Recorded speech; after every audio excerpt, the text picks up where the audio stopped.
there it goes. Starting soon.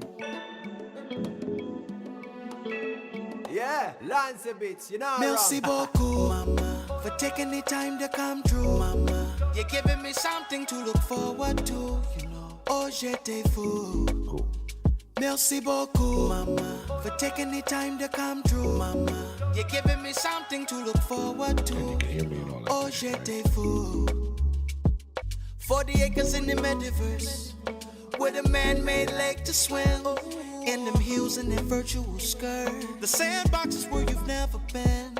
I got the keys to the castle. Your body on my top. Got you roped in like lasso. Oh, holy mackerel. S&M, baby, blockchain to the bed. A little Bitcoin for your travel, just to dabble with. Anything in this world you can ask of it. Baby, I'm a whale, if you couldn't tell. Merci beaucoup, mama, for taking the time to come through, mama. You're giving me something to look forward to. Oh, j'étais fou. Merci beaucoup, mama, for taking the time to come through, mama. You're giving me something to look forward to. Oh, j'étais fou. Hey, my chérie amour, only one I adore. I wanna take a trip from the bed to the floor. From a bird's eye view, I could Versailles you. Red bottoms on your shoes and your purse ice too. Spoil you, that's the plan, and you know I I can. can hear you. Just Trips setting to up a couple Nice, things here. Sauvignon, We're and live, Cannes. though. That's tickets Jumping on in the right tablets way. to show you the palace. I brought you out the metaverse to give you some balance. Andale, mommy, you my little Amelie. Lady Marmalade, don't worry what your mama say. The way you fit in the pants and make the show stop. Scrolling Air France, I'ma take you to Montmartre. This the message I've been trying to send. It ain't a sin, get you wetter than sin. I would climb the Eiffel Tower searching for you. Look forward to you, baby girl. Merci beaucoup. Merci beaucoup, mama, for taking the time to come through, mama. You're giving me something to look forward to. Oh, j'étais fou.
Good morning, good afternoon, or good evening, wherever you're joining us from around the world. Welcome to Web3 Warriors. This is episode 31, where we're going to be discussing Web3 music, continuing that conversation, and looking at the metaverse with Sleazy, a Miami-based rapper, artist, and also a metaverse land baron, as I like to call him. Welcome, Lo. How you doing? What up, what up, what up, what up? What up, what up? He's joining us today as his Bored Ape. We were trying to get him on video. I appreciate that, Lo, but it's going to have to be the Bored Ape today. And you see how the universe didn't like it. It was like, you don't want that. Yeah, the universe said otherwise, apparently, so that's all right. He's going to be our second guest to join in from an avatar. And, Bored Ape, also, as far as I know, you're our first Bored Ape guest, as far as I know. Oh. It's possible other guests had one and just didn't tell me, but so I'm really looking forward to the conversation, man. Like I said, Web3 music is the topic, as well as the metaverse more broadly. We had Akeem Draper on last week, who has a lot of, music industry experience, and he's bringing it into this space, and he has a long history, actually, in blockchain and understanding the ramifications and the impact that Web3 and that blockchain peer-to-peer creator economy can really have. So with that, we're continuing that conversation. We referenced you, Lo, last week when I was talking about how, I kind of came in from the gamer space. I came in because I thought the metaverse was just so appealing, and the idea that I could actually own these digital assets in my own wallet and actually have like real world ownership of them was just like mind blowing. But then I think I stuck around for the culture, and one of the main reasons or big reasons behind that was your room with the blockchain gospel, and really just understanding the cultural impact and the fact that, a lot of artists, creatives from different backgrounds can actually come together on the blockchain and support each other and collaborate. And we found like minds, people who love hip hop, people who love music, a lot of creative types who just want to philosophize and talk and, think about the future and where it's going. So all of that was kind of found at Blockchain Gospel. And so while I love the gaming space and I love the metaverse, there's still a lot of evolution, I think, to go on that side of things. But when I look at what's happening with music and specifically with artists and whether it's spoken word, even like all different types of creativity on the blockchain is just really profound. So that's what's kept me around. The metaverse is still, I love voxels. I love a lot of the metaverses that are out there, but as a gamer, I'm definitely still hoping for that more immersive and more kind of exciting gamified experience in the metaverse while still having kind of that digital ownership. But I know it's coming, and voxels has some pretty cool stuff on their way with that as well. So with that in mind, it's awesome to have Lo here because I know, Lo, you've got a lot of different metaverse spaces. You've kind of, like I said, you're a metaverse land baron of sorts. And I really want to pick your brain about why you decided to take that angle. You clearly have a lot of faith in the future of the metaverse, but also on the music side, having been a rapper, IRL, having, that experience in that space, the music industry is very unforgiving. So I know you're coming into Web3 and into the blockchain with a lot of that lived experience and seeing the value in it. So with that, maybe before we get into your specific projects, of which you have many, I would love to hear just how you got into Web3 and how you got into the blockchain. So welcome, Lo. Please share a little bit of your background, what brought you to Web3, and thanks for joining the show. Right. What's going on? So a little bit about me. I am a lifelong creative and entrepreneur. I sold candy in the second grade and comic books, you know what I'm saying? I've always been a hand-to-hand transactor. I always sell things to people. I have been offered 5 record deals in my life. The only one I signed, they ended up not countersigning and it never went into effect.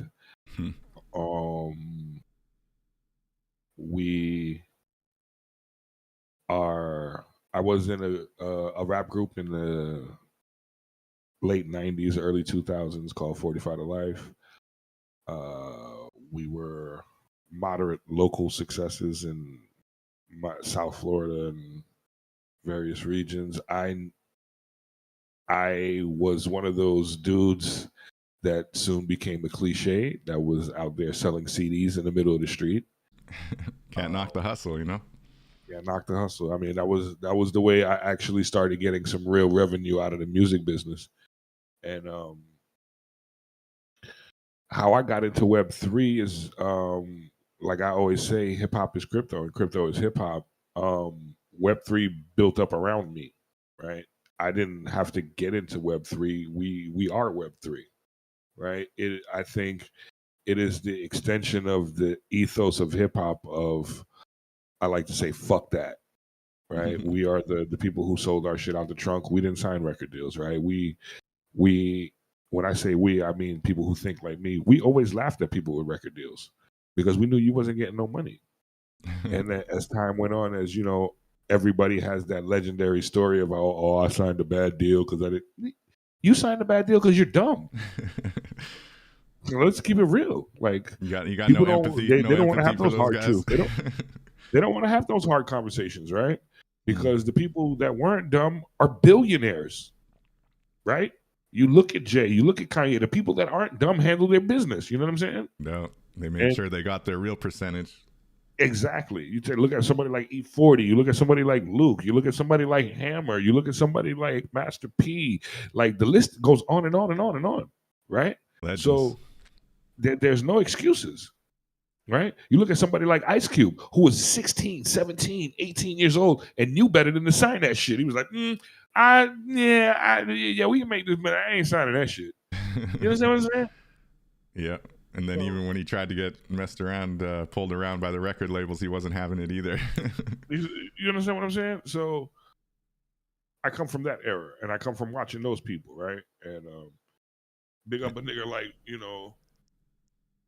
all the independents, like the Buckshots of the world, right? The Jay-Z's of the world. And I'm seeing that, the Cash Moneys, the No Limits, and I'm seeing that, and I'm understanding that I don't have the leverage to do that, but I'm comfortable enough to wait.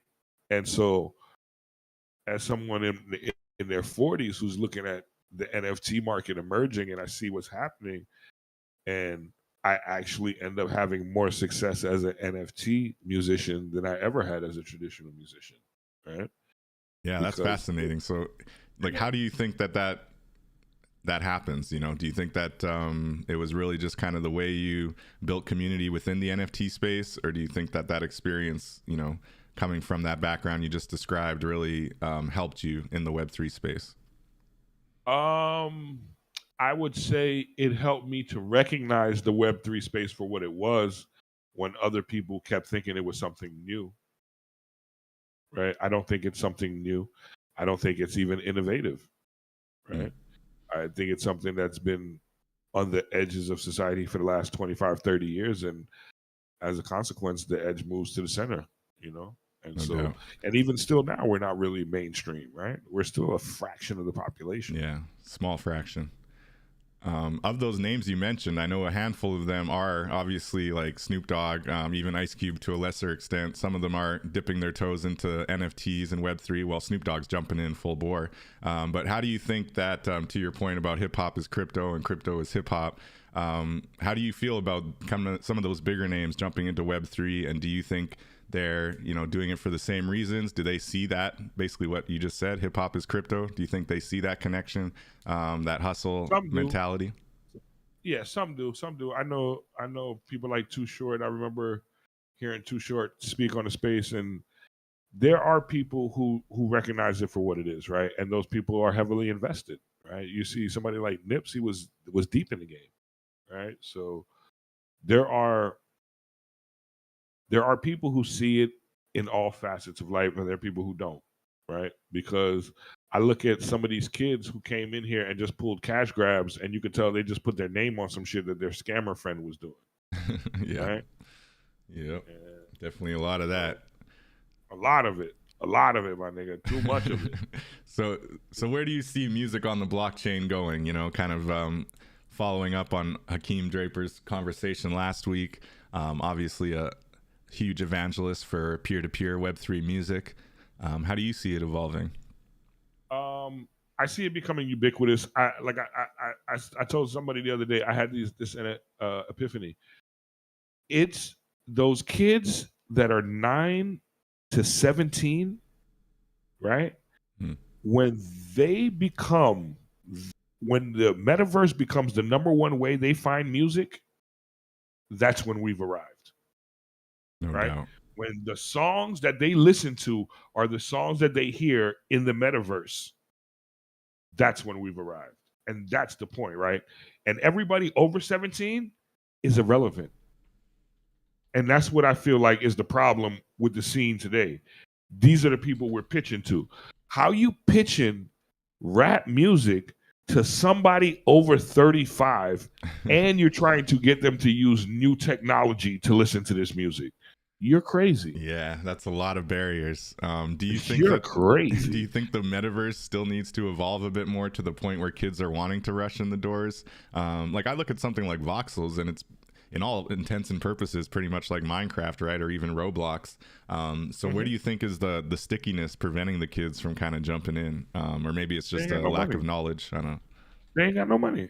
Yeah, money's a little something. That's true. That's a good point.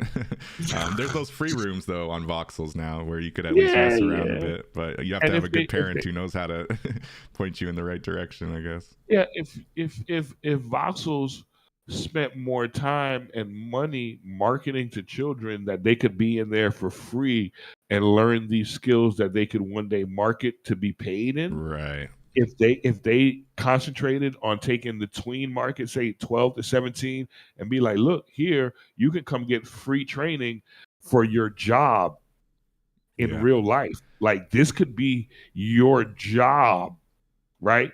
You could tell your moms you're not going to college. You're going to be building metaverse plots of land For real. for more than she makes a year. If that's what they were selling to these kids, I bet you them kids would be beating them doors down. Man, these days you can even mod a Discord for more than what some adults are making out there. I'm trying to tell you, 6 figures, bro. For real. Most of these kids' parents is making like $28,000 a year. Sheesh. With 4 kids in the house. Yeah. You know what I'm saying? Struggle's real, man. Yeah, no, that's fascinating. So yeah, I mean, I think you're right as far as in some ways it's just an extension, right? When it comes to Web3 music, but I do think with that peer-to-peer ability, the fact that borders are kind of gone, although in many ways music already had broken down borders when it comes to streaming, but when it comes to actually purchasing from independent small artists, like that's where I think the real kind of revolution and the real shakeup, the real how do you call it, disruption, right, in the industry is going to come. But to your point, yeah, I think it's those first 1, 2, 3 artists to actually blow up from the metaverse. I read a headline somewhere that the UK is already actually allowing the streams from your NFTs to be considered in your chart. Like when you top the charts. Yeah, somebody's album just came out. Yeah, I saw that. Yeah, I just saw that. That was like last week or something. I was like, damn, UK's ahead of the game. Like they're already looking at NFTs for actual charts, like for their music charts. So that's pretty cool. Pretty interesting. Sense. But it's like it's 100,000 in the UK to go platinum. So yeah, I mean, how much they'll actually be able to highlight you, but just the fact that there's that chance and that like your NFTs actually matter, or that they even had the wherewithal to look at your NFTs, right? Here's another thing. I'm glad you say that, right? Because here's another game I've never played with the music business. Numbers don't mean shit to me. Metrics don't mean shit to me. Right. You can't move from that space as a creative, right? You can't drill down to a mathematical equation and say this is success and this isn't, right? Because that colors the way you make the next project, because you're trying to hit metrics now, right? And that seems to be an issue. I never played that game. Yeah, that seems to be an issue with any kind of business, even, right? Like at first you're doing it for the passion, you're getting it off the ground, you're doing it for the love of it, and then all of a sudden your margins matter more and all your numbers matter more, you know? Listen, as a consultant, as a marketer, and as a consultant, the few surface level, street level businesses, this is what I try to instill in people, right? Is to move with purpose, not financial incentives and interests, right? Because the money's going to come, especially if you're good at what you do, right? You can't make, because it's ugly. It tastes nasty. Yeah. People don't like it. That's the thing, right? It actually gets in the way of your money when all you're thinking about is your money, That's the truth. right? Because everybody else around you, like, it leaves a sour taste in their mouth. And it So you becomes gotta, obvious, right? Because you don't seem as passionate. You don't seem as like genuine. It's just like, yeah. That's part of but that's always part of a business struggle. But I do think it's real in Web3, especially when you have this potential, right? That's why they have the concept of rug pulls. Some rug pulls are unintentional, but people go into a project saying, oh, I really want to do A, B, C, and D. We just need to sell all these NFTs. And then they're lucky enough to actually... between a failure and a rug pull, right? There's a big difference between right. a failure and a rug pull. That's true. And an overestimation of one's abilities and a scam, right? Because you were grandiose is not the same thing as you were malicious. That's true. But I feel like there's a space for unintentional rug pulls, even though it is more of a failure. That would be a more accurate description. But at the same time, it's like all it takes is like one person on the team being like, I'm just going to take this money and go. Even after, no matter how like genuine they were at the beginning, right? It's like once they actually have the money, it's like a whole new thing to actually... You're like, that's $3 million, right? Bro. Yeah. Y'all don't even know my real name. Right? Just off with it. Yeah, that part. Yeah. So anyway, it's a little too easy. So that's why I say unintentional rug pulls, where it's like, I really meant it, but I gotta go. But yeah, it's something. It's a crazy space for sure. I was gonna ask you, when it comes to Web3 musicians, and obviously yourself, you got Kane Mayfield, Black Dave, Latasha, like a lot of really cool hip hop, R&B, well, mostly hip hop that I've seen so far, acts kind of coming out of the space and finding success and being able to sell NFTs, like you say, make more money in some cases than any industry or mainstream opportunities that may have popped up. Are there any that really wow you that you think the audience should like look into, or anyone you want to recommend? Not to put you on the spot. To be fair, that is one of the projects that I'm working on. Yeah. I'm working on this thing I call Yo NFT Raps, where we're going to be curating the best hip hop that we can find around the world. Strictly on the blockchain? No. Okay. Right? No. What I want to do is convince them that they should be on the blockchain. Well, that's a much heavier lift. Isn't it? Yeah. But you're just gonna keep highlighting what I think is good music, and hopefully they end up on the blockchain and motherfuckers remember where they heard it first. Because what I'll probably do, this is no, I wouldn't even do that on your show. But yeah, I have a couple ideas. You know me, I'm a idea machine. Definitely got no shortage of projects on the go. Trying to narrow down which ones to ask you about first has been a little bit difficult. But I do want to get into the metaverse conversation before we talk about your specific projects, because you do have some really cool projects on the blockchain, some really awesome pieces of art that I'm showing currently on the stream. I also want to give a shout out to anybody watching the live stream. If you do have any questions, we take all questions. We love the live Q&A if anything piques your interest. Or if you just want to give a shout out to Sleazy or myself, whatever the case may be. And if you have really cool, thought-provoking questions, we do offer NFT giveaways for the best question of the night, or of the day, I should say. So please do chime in if you'd like to share any questions or anything like that. I got a giveaway too. Oh, wow, there we go. Sleazy's got a giveaway. What do you got for us, Lo? I still have the claim pages open. You can go claim a blockchain gospel skateboard. Can I copy that into our chat, or it's not too exclusive? Yeah, for sure. You got the link, right? Yeah, I think I got it. I'll pull it off of the Discord for sure. Cool. So we'll get that coming to you. Anyone live in the chat, and you're lucky, get the exclusive access. All you got to do is sign up and get a skateboard. So actually, you know what? I think I brought up the skateboard. Yeah, here it is. Let me pop it up on the screen. Super cool skateboard. So in theory, this will be rideable in the metaverse. I don't know what you're talking about, sir. So let's just say one day, perhaps. I'm not saying that on a recorded anything. Okay, not for I can neither confirm nor deny. I'm postulating. The congregation is aware of certain things. I can neither confirm nor deny that this will also be a 3D file that you will be able to ride around in. The other side, the Yuga Labs Bored Ape metaverse, I can neither confirm nor deny that. I actually didn't even say that. I didn't say that. No. Nothing. I was just cutting him off before he elaborated some extra shit, but I didn't say that. I was just telling you what he was gonna say. But right. Yeah, so. Whatever this may or may not do in the future, it is a very cool digital asset, blockchain gospel skateboard that he is offering to any listeners here in the Twitch chat. You can find the link on Manifold and grab yourself a skateboard. I think there's only another 25 days left or something like that. So Something like that. Before it closes, and they'll be gone. Exclusive blockchain gospel branded skateboards. Then I'm selling them. Then I'm selling them for $250. There we go. Exactly. Man, I can't wait to be rolling around the metaverse. All right, so this is a good segue to our next topic I want to ask you about. So, how many different metaverse spaces do you currently own land in? Okay, I own land in CryptoVoxels.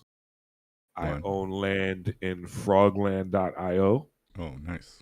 I own land in Mega Cryptopolis. I own land in the other side. I own land in. There is another one I'm forgetting. You don't have anything in DCL yet? Decentraland? No. I've been shopping for quite a while. Yeah. I should have pulled the trigger. I really don't know why I didn't. I wish I had already. But I'm definitely going to buy something soon. And I'm going to get something in the Sandbox. I was going to say Sandbox is another good one to look at for sure. No, yeah, definitely. I was looking at Somnium Space, but I'm really. I don't think right now the labor intensiveness of the computer justifies the investment with the small size of the population over there. Yeah, it's a relatively small community. It does require a pretty high fidelity computer, so that's Somnium Space. They also, I believe, it's almost strictly VR. They have a non-VR version, but it doesn't work nearly as well.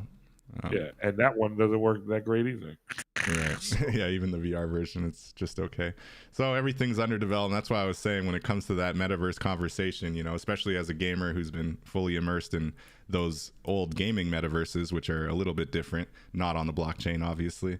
I'm just used to that level of immersion. So I love jumping into the metaverse for community things. Like I love our voxel events that we do sometimes with Storytime DAO or Blockchain Gospel. You know, that's dope. But as far as like just being able to jump in there and have fun on my own, exploring, running around, I don't have any of the metaverses that are quite there yet where it's just like that appealing, you know.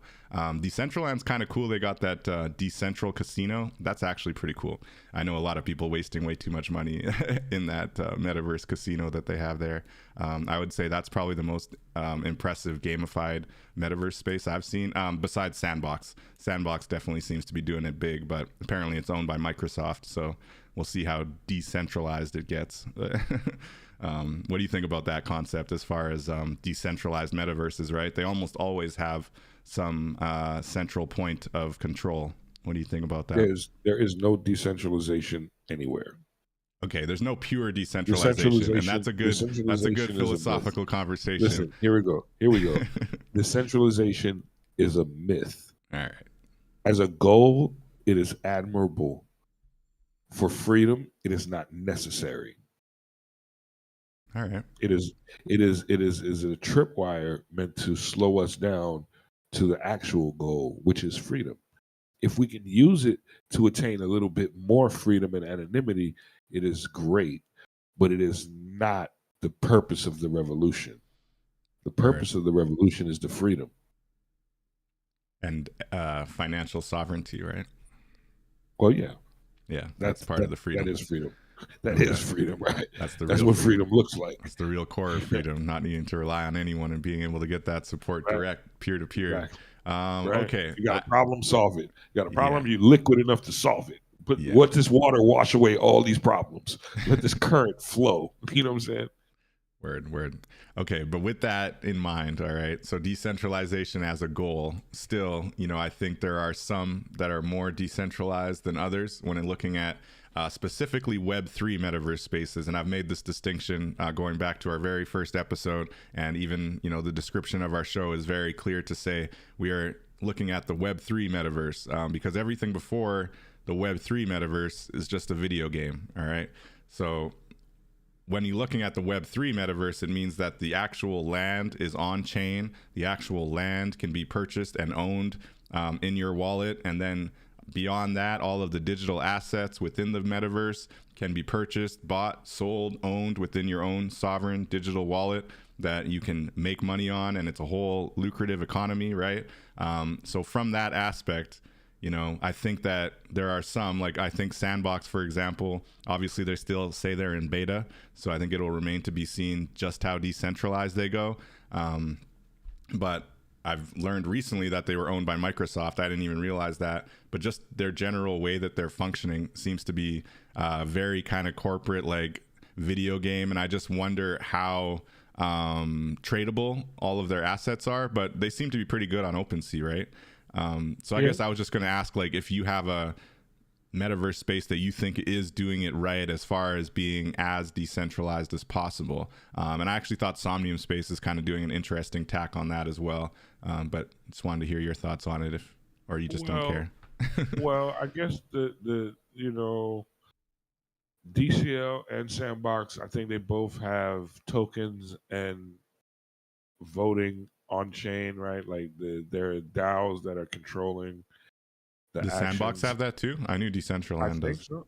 Yeah, okay. I think Sand. Yeah, right. Okay. They're using Sand. That's how you buy. Yeah, they do have their currency. I knew that. I just didn't know if they had the DAO governance or like a board. I'm not positive, tokenomics. but I think they do as well. Okay, cool. And something to look into. It's cool. It's cool. I also have. I don't think we've seen Facebook yet. I still think that we're on MySpace, whatever we're on. I think DCL. But might Facebook be can't be the MySpace, Facebook, man. They can't do it twice. They can't do it twice, man. Huh? I said Facebook can't pull another Facebook and kill the metaverse like that.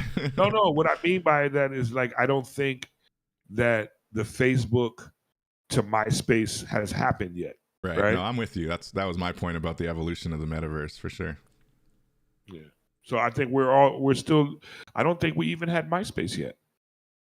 All right, that's fair. But we got some cool competitors out there. You're probably hurting their feelings saying this. But they got 12 people on them, Dave. 12 people. There's 12 people there. Yeah. You know, there's 8 billion people on the fucking planet. We got some work ahead of us. Yo, there's not even 10 million people in the metaverse. I'm gonna try jumping into your Metaglade spot. 10 million in the metaverse? No. Yeah, that doesn't surprise me. Yeah. And especially now we're at a quote unquote bear market, right? Right. So there's like literally nobody here. Statistically, there's nobody here. Like actual factual, right? There's nobody here. So with that in mind, would you say now is the best time to build because of that? Eventually they're going to rush back in. Well, not back in, but they'll rush in. Absolutely. Right. When is there a better time than when there's nobody in line? Word. So I'm just showing your amazing blockchain gospel spot. Or actually, is this the Metaglades, right? Mm-hmm. So we got Metaglades, we got Storytime DAO. This is the Sleazy section. You're looking at the Sleazy section. Sleazy section with his apes, rocking the apes. Very cool. Hey, Sasha, what's up? Chilling in the chat. So yeah, anyone who wants to check it out, let us know if you got any questions about the metaverse here. So I got to ask, why specifically are you investing in the metaverse lands? Besides, you know, obviously, you know, the goal is that they increase in value. But outside of that, like, what is the future in the metaverse that you see that makes you so bullish and confident to be able to invest in so many different spaces? Great question. I invest today for tomorrow, right? I'm not here because I think that, like I just told you, there's nobody here, right? Right. I'm not here and putting money into this to reap it right now.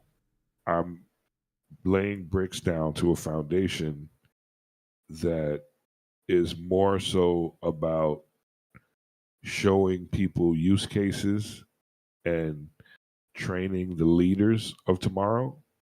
Like, point blank, period. I'm 45 years old, bro. There's only but so much longer I'm going to even be interested in doing anything. Like, not just what I've been doing for the last 30 years, but anything. I won't want to go kick it in a minute, right? Let's go. And when I want to go kick it, I want to be able to know that I built something that's still around, right? And the way I Legacy. did things is being replicated, right? Because there's not a lot of people who move the way I move. But if I spread how I move openly, that's why I do things in public, right? Because I know the whole time I came up that if you didn't know, you didn't know, right? And there was a lot of niggas that moved a certain way and they kept their shit undercover. But I was like, but that's a good thing. Nobody knows you could do that. Why you don't let people know that you could do this so that more people did this and could be more secure and safe? And there's a lot of that. The game is to be sold, not told. Right. And even still now, you feel it in a community where people feel, hey, you stole my idea. Well, your idea that fire is hot was just convenient. I had never seen fire before. So now that I know fire is hot, I know there's things I can do with it. Right. I want a steak. I want my steak medium well. Hey, Yeah. that was a great idea. You had to pull that steak off the fire before it turned into a piece of leather. You know what I'm saying? You can't own that now, right? You can't own the right way to do things, the optimal way to do things. You can't own that.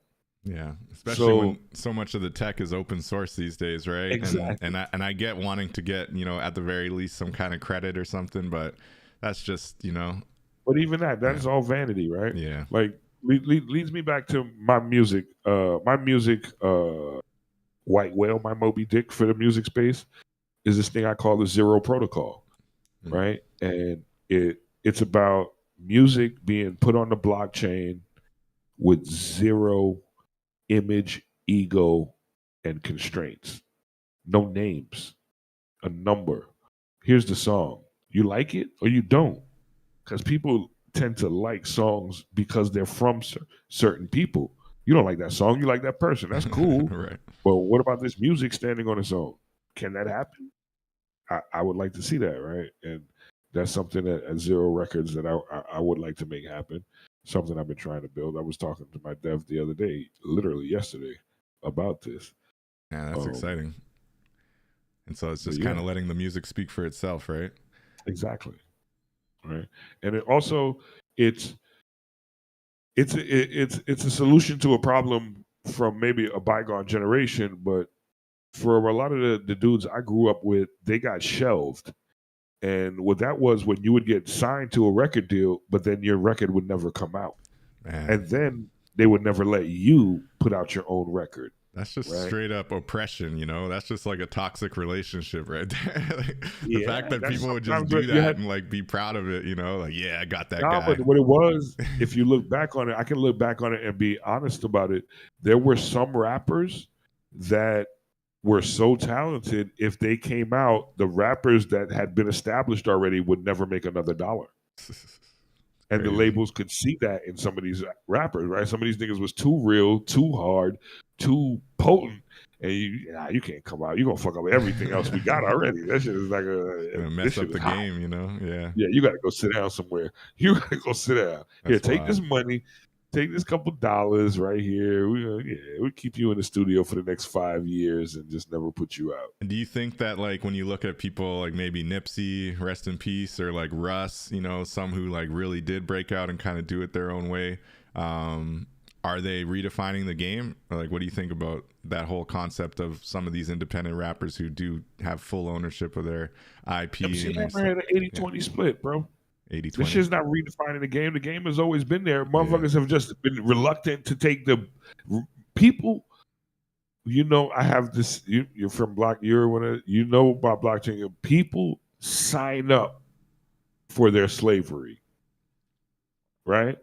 People, and there is a common theme that runs in hip hop where, you got to get fucked on your first deal, and then you can renegotiate after you blow. Who the fuck told you you was gonna blow, my nigga? Oh gosh. Who told you was gonna blow up? How about if you just become like, mid-level? How about if you just do okay, right? But you drop classic, timeless music, but your numbers don't say you blew up and you never get the leverage to negotiate and they just own your shit. Right. And then when you go out and tour, they still own your shit. Like everything You know you what I'm do, they're saying? still owning your shit. It's You know what I'm crazy. saying? So I mean, that's the promise of Web3 music, right? The promise of Web3 music is that I can have 1,500 core fans and make more money than someone who sells 2-3 million units. That's what's up. That's what's up. That's the promise. And that's powered by the peer-to-peer blockchain support, right? On the blockchain through NFTs, through music. Out of these music platforms, do you have a favorite right now? I know we talked about Yes. Emanate last week and a couple I was others, asked this Audius. question the other day, right, on Reddit, and the answer is the Ethereum blockchain. That's it, The number one platform for selling music in the world today, the Ethereum blockchain. Don't go to Emanate. Don't go to any of these, platforms trying to go everywhere. I go everywhere, but okay. I'm telling you, the number one platform for me selling music in the history of low life, aka low sleazy, selling music, number one, the Ethereum blockchain. That's not powerful. OpenSea, not Manifold, not Nifty Kid. The Ethereum blockchain itself. That's it. You're gonna have a huge fan in Vitalik after that. We're gonna DM this to Vitalik, be like, hey, Ethereum blockchain music. Let's get this going. Promo. Number one, bro. Number one. Sleazy's your and man. for the Low future, Sleazy will go out there and ring the bell for everybody. Get a bunch of new musicians on the chain. Yeah. I'm not an ETH maxi either. Believe me, I'm working on Counterparty, and I believe that Counterparty is an efficient place to sell music as well. And Tezos is the first chain where I sold music, and I did well over there. But what I'm saying is that Ethereum possesses the potential to be the number one, I would say, discovery tool for new music moving forward, right? Because what I think should happen is you should have those ETH NFTs first before they get released to the general public in all the other traditional ways, right? Take all the crumbs too. I'm not saying don't take those crumbs, right? But bake these ETH cakes and get that real money. Solid first. Analogy. And let that success drive that other shit over there, right? Because now you're gonna be, those are those crypto musicians. Oh, they get that crypto money. And you're gonna stand out from all of these other people who are paying to be in that ecosystem. Right? That's amazing. You don't have to do that. Dropping gems right here. That's what's up. And Counterparty you mentioned, that's the Bitcoin one, right? Yes. Yeah, and that's doing music specifically. And Tezos, is an interesting one. They were always having pretty good multimedia options for their NFTs. But yeah, the Ethereum blockchain, it's very malleable. Like you said, there's just, once you create a Web3 website, right, and you have your NFTs, there's so many things you can do for your community, for your fan base, outside of just having it as a good avenue to purchase your audio. Like the things you can connect to that one purchase of one song. Like if you purchased one of my songs on the blockchain, you get VIP in the after party, or you get like a free drink at the after party, or you get free cover, you get to walk in, whatever the case may be. There's so many little things you can just add to the utility of that NFT. That's just really fascinating, I think. And I know that there, for example, maybe you could do that with Tez, and maybe you can do it with Counterparty, depending on your wallet functionality. But I do think that, to your point, the Ethereum blockchain is just evolving at such a rapid pace, and the amount of tools, smart contract tools, Web3 website tools, metaverse tools that you can integrate with your NFTs is just wild, right? Mm-hmm. Yep. And so looking back at the metaverse again, right, and looking at your thanks for the follow, Balbowski. Appreciate you. Looking at like what you've got already, and looking at your music. Looking at your music NFTs, what do you think is like the next step? Where do you see it going as far as combining the two, your music NFTs and your parcel? Well, I have a couple of music NFT projects coming out. I got something that me and Kane are working on. It's called Blockchain Jewelry. Let's go. That's coming. I got an album that's finished and ready to go, but I haven't decided what tokenomics I if I want tokenomics to play a part in the album, um, it's ready. Yeah, it's ready. I might do a couple more songs. I don't know. I'm an artist and I'm sensitive about my shit, and Nothing wrong with I've that. realized that all of a sudden now, more and more, I do have more eyes and ears on me, and so now I kind of want to step it up a little, right? So, Word. You got people waiting, especially that blockchain jewelry album. It's been a couple months now. We've been hearing about it, man. I gotta see it. I want to grab that for show. The little bits that I heard sounded really dope, man. Really dope. So, and you collaborated with Booman on those beats too, right? DJ Booman. yeah, it's a couple different producers. There's some Booman, different ones. Specifically, yes. Nice. That's what's up. And so do you see a future where you're kind of token gating certain areas in their metaverse, or do you have a future where maybe like all of your music purchasers will get together for like a VIP event in the metaverse that only they can attend? You have anything like that you kind of thought of it? I have another parcel in the crypto voxels right now that's already token gated. Right. You have to have the under development. Yeah, it's not as snazzy to show off on the stream. Yeah, it's not ready yet. It's not ready. That's dope. It's under construction. Very cool. Very cool. So I do want to give you a chance to really share what the ethos behind Blockchain Gospel is, because I think it's become a very widely known brand within the NFT community, within the Web3 space. I'm a proud member, as many others are. I love the philosophy angle of it. I love the hip hop culture. That's what we're here for. But specifically, it came out of your brain, and I know you've got thoughts around where it's heading in the future. You've got a token already connected to it, a DAO. Where's it going? What's the background? What's the forward thinking behind Blockchain Gospel? Blockchain Gospel, I always say the truth, and it started as a joke, right? Mm-hmm. It started as a joke in a group chat. I should open a room, call it Blockchain Gospel, and read the Bitcoin white paper like it's the Bible. And ha, kiki. And 5 minutes later, I was like, oh no, I'm definitely doing that. 100% I'm doing that. I'm doing that for real. Right. And that was over like a year and a half. About a year, about 14. Yeah, I was going to say 15. Over a year for sure. And it started with this thing that I used to say way before. And it's that freedom is my religion. This shit is contagious. I hope you catch it. I hope you spread it. And I hope you teach other people how to do the same. And funny enough, I grew up in a church. My mom's is a pastor.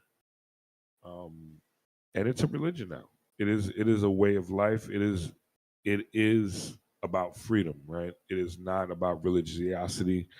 It is not even about spirituality. It is about freedom.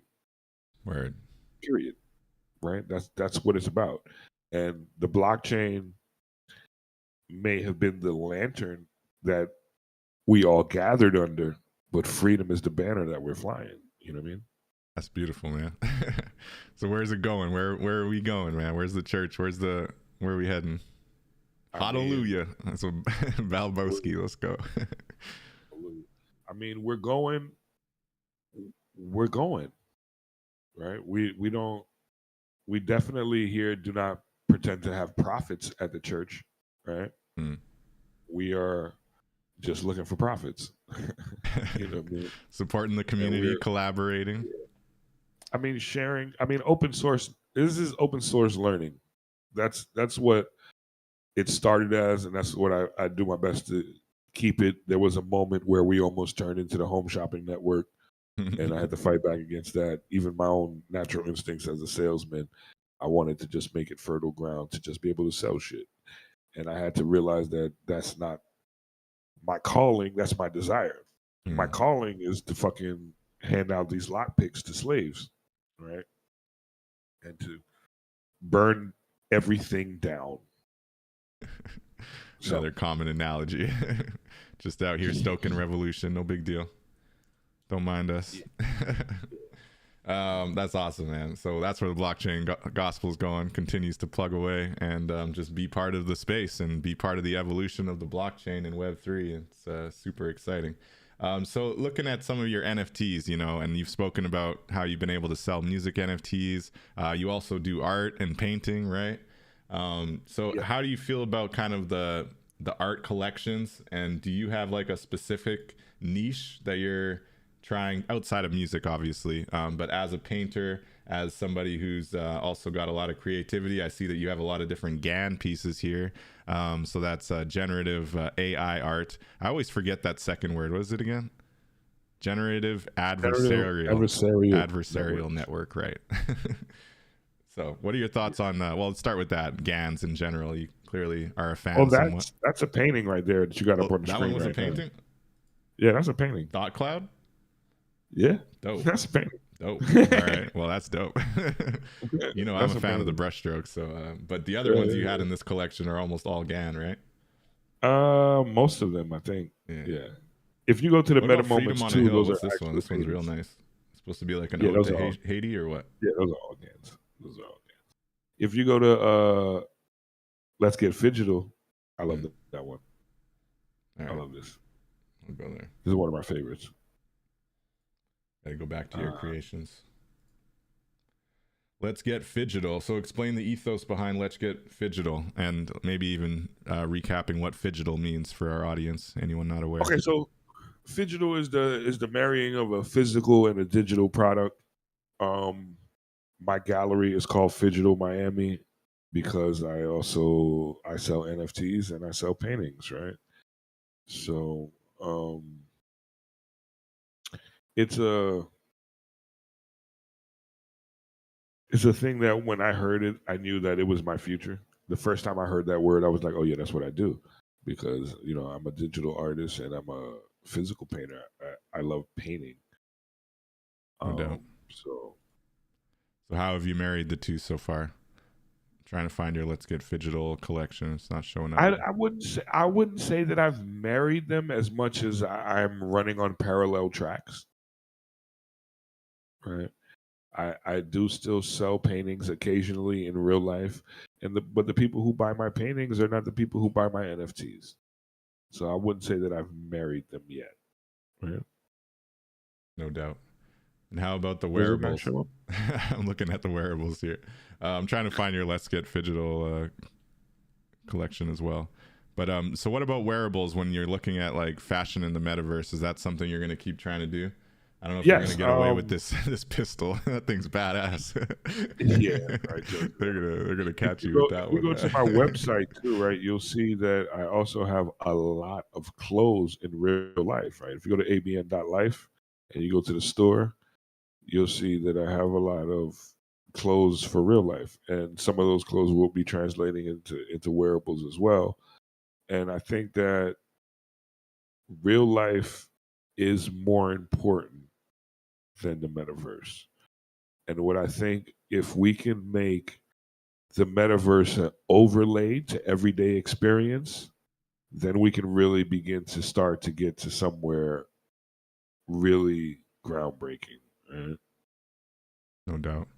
Yeah, and I think I was in a room with Ope. Shout out to Ope, leads tours in the metaverse and always looking at fashion. And she was speaking specifically about the idea that, a lot of fashion designers, especially when they're just kind of blowing up, like it's seen as a good thing to be able to give like a really unique piece to a celebrity, and often they're not even paid for it. Like they just get to brag that they gave it to the celebrity, right? But in some cases, like they really feel sentimental about that, and then they they don't like the fact that they're actually giving these away for free. So there's a scenario where maybe you scan the digital version of your creation, right, into the metaverse, or not even to the metaverse, but onto a computer as a digital asset, right? And then you mint it. So not only are you minting it on the blockchain as a proof of concept, like the fact that it's your IP, the fact that you created that, right? But you're also creating a digital version of your creation, right, of your fashion piece, that you at least will never lose that, right? You'll never lose the digital version. So I don't know if you think that's kind of relevant to the phygital conversation, but I think it's just another avenue, right, when looking at IP and fashion. Yeah, I think it's gonna. You see, like the big fashion houses already starting to include NFTs with their high value pieces. It's you see the Tiffany's thing they just did. I think Gucci and Louis both have been including NFTs with their new seasons. You know what I Right. mean? Um, I think it's inevitable, right? I think your fucking social security card, your ID is going to be an NFT. The deed to your house is going to be an NFT. It's going to be Well, ubiquitous. if Vitalik has anything to say about it, that'll definitely be the case. Well, Your soul bound, now here's the thing: tokens, your soul bound sin.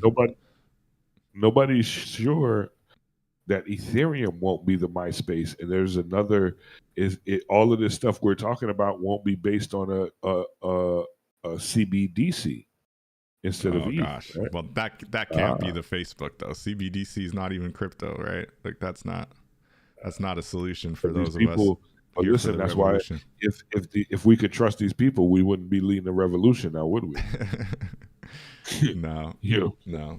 So CBDC for our audience, just to define, central bank digital currency is essentially, we've already seen it in China. America's working on it. I think Europe already has one. Essentially, again, central bank digital currency. So very different than a real decentralized digital currency like Bitcoin or Ethereum, but it uses the same technology, which is the distributed ledger technology.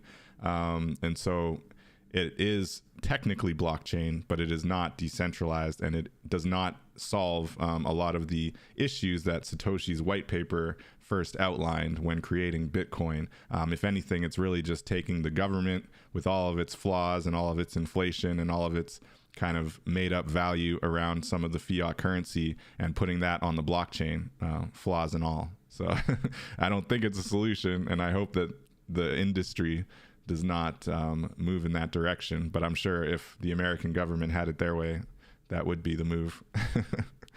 Yeah, what do you think, Lo? Where are we heading? Man, where do I want us to head, or where are we probably going to head? Those are two different questions. Where do you want us to head first? Let's try to not be cynical. We like to be hopeful here. I want us to head to a land of anarchy. Come on. Anarchy, yeah. That doesn't sound hopeful to me. Why not? I don't know. I'm not an anarchist. Well, neither am I. All right. But I feel like that's what it's going to take for people to snap out of it and realize that they can control their fucking destiny and put some order into the world, right? Because I feel like what we have right now, this free range slavery, is too comfortable. Right? It's too easy to let it just keep going the way it is because you're somebody's always doing worse than you, right? Man, it could be worse. Everybody's always looking over there and they be like, man, at least I'm not that fucked up. Yeah, that's why reality TV is still taking off, right? Everyone likes to point fingers. At least I'm not that person. At least, you know what I'm saying? As long as you can look down your nose at somebody, you never look at who's shitting on you. Shoot, that's real talk, man. So I got your Let's Get Phygital collection up. I don't know if there's a specific piece you want to look at, but I do love the concept. So what you got here are actual art pieces you've created. I've noticed they're not on sale anymore. You're not putting them up anymore? It was a limited time offer? No. How does it work with the Phygital connection? Okay, so this was for Meta Moments. It's a thing I do once a year now. This was the second annual one, and it commemorates the suicide of my little brother. So these physical paintings will be sent to auction, and 100% of that auction is going to go towards suicide prevention charities. Right. So I was keeping the money from the NFTs, and the the physical paintings are all getting donated. Nice. Right. So nice. Yeah, they're really beautiful, man. It's a lot of cool use of colors. If you notice, there's a lot of orange.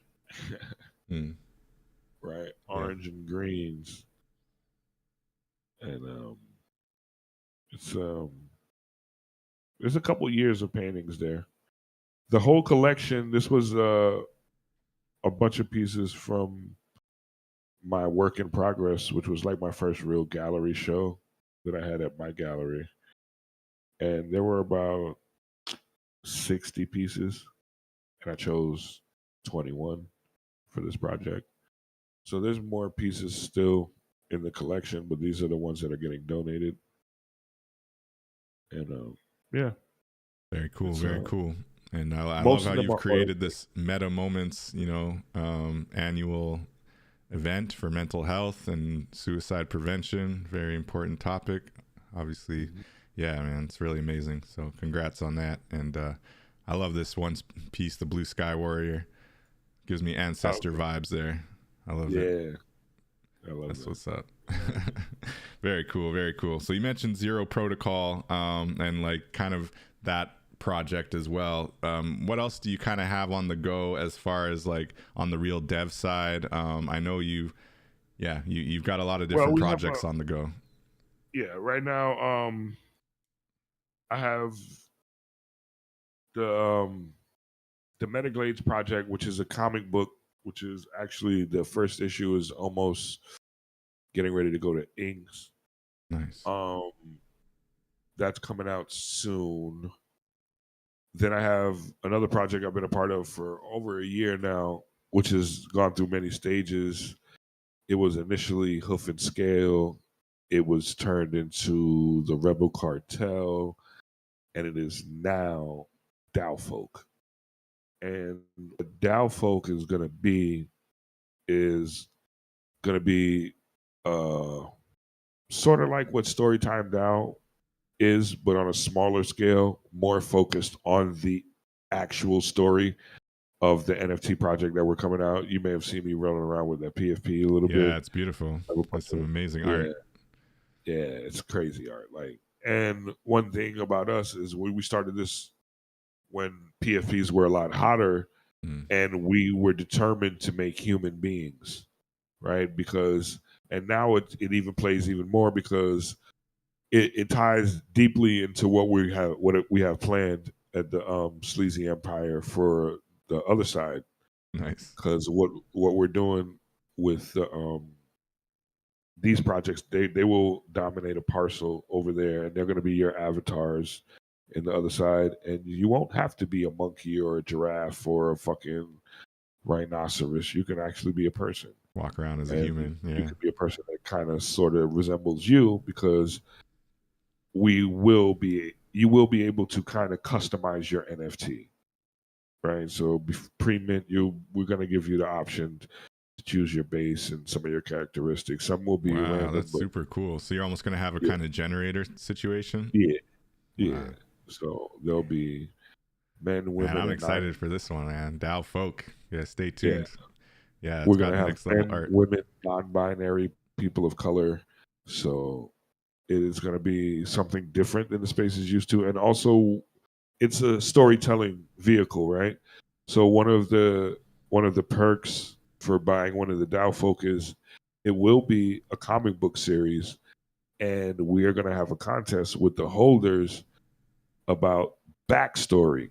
So if your backstory is chosen, that will be the backstory of the main character, right? And there's a potential of us licensing certain characters if the community is engaged with what you as a holder are doing with your character, we can incorporate it into the comics. So what we're building is Marvel on chain, right? So we're building a comic book company with the Dow Folk. Marvel on chain. There we go. That's a good goal. And I have no doubts about your team. I know you guys are in it to win it. So it's really cool to think about, having that collaborative opportunity at the community level. I've seen a couple other projects doing that really well. And you can do things where you have like art derivative contests and stuff like that too, right? Where people kind of do their spin on the art, and that always helps kind of gin up excitement. And then you get a lot of other artsy folk in there too. Oh man, that's going to be a good community. Is the Discord for that? That's not launched yet, right? No, it's not open yet. Yeah. You got to get that. That's exciting, man. Ducks in a row. You know me, I like to do the hard part first. That's what's up. That's what we're doing at Storytime DAO as well, right? We're out here trying to build a revolutionary platform for people to come together and collaborate on the blockchain and get their stories out the door in a lucrative way, transparent way, accountable way it should be done. All parties are confident, and yeah, that's what's up. This Web3 collaboration is really taking things to another level. It's going to be exciting to see where things go. So DAO folk, is there anything else you wanted to share with us as far as projects you got on the go that we should be kind of keeping an eye out for? You said you had a new album, any ETA on that, or the album with Kane? I'm definitely looking forward to that. All of that by the end of the year. Everything should be in motion by either the end of the year or first quarter. Yeah, we got to ramp up to Basel right now. We got a couple of I'll be doing a couple of conferences across the country. I think I may be going to Europe later this year or next year. Nice. We're just trying to expand the revolution, right? Set fires and toss some gasoline around there, That's what's up. I'm trying to get down to Art Basel with the Dream Conduit as well, and host a workshop around onboarding. That'll be really exciting. So what do you think about that as far as the IRL aspect of Web3? And I think especially as, we're in the bear market and only the real believers are kind of sticking around and are not going to be going anywhere, and we're going to be building. What do you think about, where things are going and the need to actually, it's not even about onboarding, I think, as much as it is about showing that we're actually real people and like connecting with other Web3 people in real life. How important do you think that is? And do you think that it's, going to only increase from here?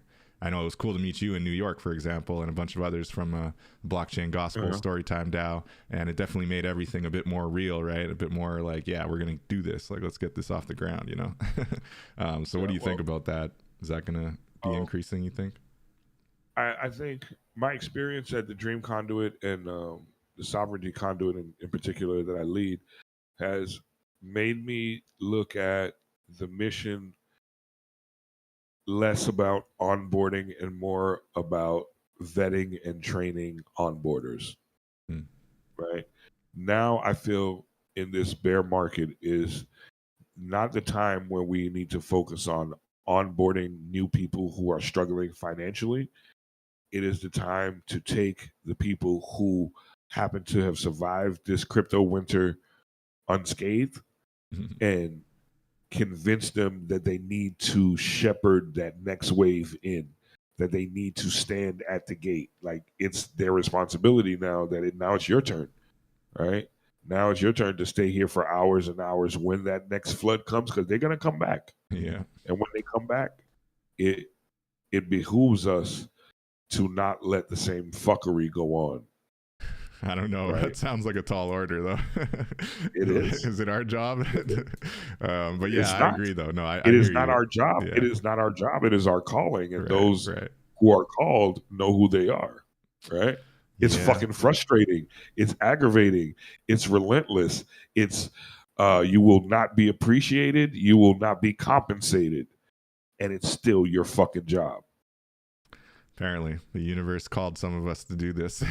And it's because we're passionate about it. We see the avenue. We see the fact that, like you said, a lot of these entities are trying to come in here with their old traditional crazy oppressive ways, and so it's going to be on us to say, hey, don't go that way. You got to come this way over here. It's not even for you, Dave. This is for anybody who may be listening. Right. You're going to let them. You're going to sit there and you're going to let them. And you're going to complain in 5, 10, 15, 20 years. Like, oh, he's fucked up. You ain't going to do shit. If you ain't going to do shit, shut the fuck up. I hear you. That's my message to whoever's listening who knows that you've been called. You have the information, you have the ability, you have the connection, you have the presence. People are following you, and you're not leading them. You fucking up. That's it. That's the pastor of the blockchain gospel right there. Better listen. A little sleazy. You got a calling. Get out there and tell people what's up in this Web3 space. Do it the right way. Get them on board. That's amazing, man. The longer you got the universe calling you like your angry baby mama not coming to take care of them goddamn kids, the more you're going to see it's not good for you. Right? The more you keep not listening to the universe calling you, the more you're going to end up in fucked up positions. Trust me. You know what you're supposed to be doing. And that's not for everybody, right? Listen, that call, everybody's not called. Everybody's not called. That's what I say is about the vetting process now. It's about understanding who should not be standing at that gate giving directions to fucking pits, right? Because they're not giving you directions to the bathroom. They're pointing you in the direction of the scammers. Right. Direction of the rug pulls. Yeah. The wastes of money. Oh, man, that's amazing advice. Thanks for dropping the gems, Lo. Looking at the bear market, do you think, like, I know you haven't been like huge into PFPs, but you obviously, like me, enjoyed last year, and we all got into the degenning a little bit. But when looking at these PFP projects and the fact that so many of them are down, obviously you are a Bored Ape holder, so you're more than aware of some of the bear market impacts on these PFP collections. What do you think about, the idea that these PFP collections are going to kind of mirror the stock markets, and that they're essentially being viewed as like a risk asset, so people are selling off right now, but once we're back into the bull space, do you foresee a similar type of trajectory back to the moon? Is that, obviously it's what you're hoping for as an ape holder, but I mean in general for the space, do you think that it does reflect it? No, that's not what I'm hoping for. No, okay. Shouldn't make assumptions. Yeah, no, I honestly, my man, I couldn't care less. Cool. Like you know that I wanted the ape for what we're doing with Metaglades. I wanted it as a character in the comic. I wanted to be a part of something where I knew that other creatives were creating other stories that we could eventually one day tie in together. And then the other side was another cherry on top of the cake, but the cake is the IP that 4,000 or 5,000 of the most creative and driven people on the planet own and are exploiting, right? It's not about the millions of dollars that people have spent. It's about the people that got them when they were $200, $500, $1,000. We're talking to one of those right now. And put their whole life into developing something with it, right? That's what an ape is about. And nice. I think that there will be other projects that create that kind of momentum. I'm hoping that DAO Folk would be one of them. I'm hoping that Storytime DAO will create several of them. Right. But I don't think it's about a PFP. I think it's about a team, a dream, and some motherfucking cream, some money, right? Team, a dream, and the cream. Let's go. Yeah. So, like, I think that will happen again. I think that blockchain gaming is probably where it's going to happen. I think that Web3 music is probably where it's going to happen. I think blockchain porn is a definite. Come on, Lo. No, I mean, like being real, what's going to take this space to the next level is everything that we do in real life being able to be done in the metaverse. Let me be able to go up to the kiosk in crypto voxels, order some food, and it translates to Uber Eats, and that shit pops up in my real life. Wow. Let me be seamlessly not having to come out of the app. Right? It's a matter of time, man. That's a matter of time. But when we come to that place, that's whoever's listening right now, right? That cliche, we're early. Mm-hmm. We're supposed to be the JP Morgans, the Andrew Carnegies, the Mellons, right? We're supposed to be the captains of this industry. That's what you should bend your will to. That's why I strive to be a metaverse land baron. That's why I want to develop this land, because whether it hits or not, I'll be positioned for the next thing. And then the next thing after that, and the next thing after that, right? Because it's a frame of mind, and it's about time in the market, not trying to time the market, right? I'm just here. That's what's up. Not trying to time the market. You're spending the time in the market. Man, you're just dropping bars on bars. This is what happens when we get a Miami rapper in the building. Just dropping the gems, man. I love it. And on your point about, trying to keep doing more stuff in the metaverse and being here when the rush comes in, we are talking about doing some esports. If you look at the screen right now, I was thinking we're going to run some esports right there on that stage down there at the Metaglade spot. One of many content pieces that Lo is down for doing. I know he's he's got some fashion going on in here. He's got spoken word happening on Saturdays. So there's a lot already popping off in the low sleazy sections and the Metaglades and Storytime DAO. We also have our community rooms every Wednesday on Storytime DAO, community engagement, 3 p.m. Eastern.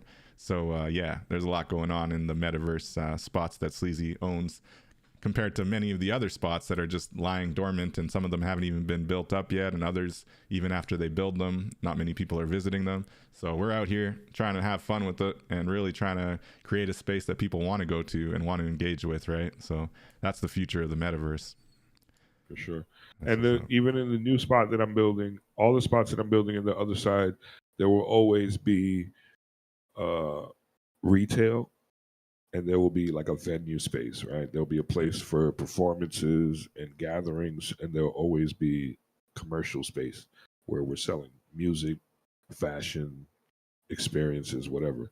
Because I think, like real life, that's how it is here in my gallery, right? There's a food truck, there's the gallery, there's the studio, there's no reason to have separate entities for things when you can house everything under one roof. Yeah, and just looking at this cool like record shop layout you have here, we got the Storytime DAO logo over there. Like I can foresee a future. I mean, even right now, you can just click on here. For example, this is Kane's, right? So you can click Kane Mayfield. You can click View on OpenSea. Bing, boom, bam, taking you over to OpenSea. There's no more editions left on sale right now, but if it was on sale, boom, I could just purchase it right there, jumping out of the metaverse. You know, so this is an example of basically having that retail option already kind of built in. So you got music pieces on the wall. I can see a future where you got different NFT projects, you know, available there. Then you go over here to the Sleazy section and you got all kinds of cool wearables, and you know, you got music stuff. Yeah, man, it's a vibe. That's what's up. So you're ahead of the game, you know. I think there's a lot of people just loving the real estate investment side of it, but not thinking about the actual creative elements and what's possible in the space, and actually trying to drive traffic to the space. There's a little Sleazy himself floating up in the air here. So yeah, man, that's really amazing. And I think you're stoking a lot of thought-provoking things with everything you're saying here. What do you say basically to those who just don't understand yet? It sounds like you're not too worried about those folks. But in general, you know, looking at musicians, for example, maybe a musician friend of yours who's just, you know, you really respect and you really want to get them into the space, but for whatever reason, they're hesitant. What do you say to them if you know, what would you say to them if you just tried for 2 minutes to convince them to get on the blockchain? You gonna miss the next TikTok? You gonna miss it again? TikTok? You just insist that you just gonna miss every wave, right? You just gonna be late to everything. That's how I talk to rappers, especially rappers, right? You gotta be very condescending to rappers. Make them feel awkward. Like, oh, so this is what you're doing. Oh, you just fuck it, right? You just anti-success. No doubt, my nigga. That's cool. Yeah. And just leave them alone. All right. I respect that. All right. I think we're going to bring it to a close pretty soon. Do we have any questions from the chat? If you have any, we've been dropping lots of bars here. I appreciate you, Lo. Thank you so much for dropping the knowledge. Do you have anything else you want to add before we wrap up here about what you're working on, what you got going on? Yeah, man. Follow me on Clubhouse. Follow me on Twitter. Follow the Blockchain Gospel DAO on Reddit. We're starting to do rooms there. We do audio rooms on Reddit as well. I say, man, freedom is my religion. I hope you catch it.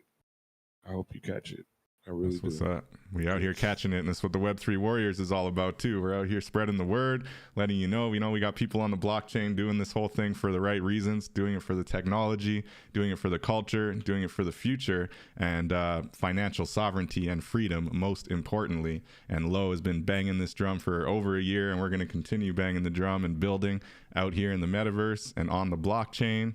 And with that, I think we're going to round up. Thank you so much for everybody who's been watching. I appreciate you. We'll be back live next Saturday at 12 p.m. Eastern with some more awesome Web3 conversation. And until then, I'll catch you in the metaverse. Take care. Peace. Thank you, Lo.